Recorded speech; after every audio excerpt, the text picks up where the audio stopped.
te ahua o mātou pueru, ko te hiahia kia korowaitia mātou ki ngā tohu o te aho matua.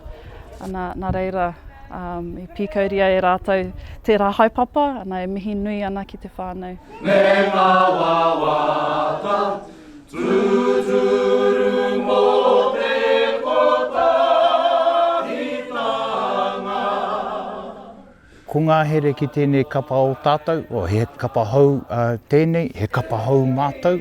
Hueno he whakapapa anō hoki tērā, kia tēng, ki taku te māhine hoki ki a Kāterama, rātou katoa, e whakahaere nei tēnei kaupapa, koe nei te tautoko. Koe nā pēr te tahi ahuatanga me kahakeake, te kite i Wainganui ngā kapa o Enera, me haere ki te tautoko.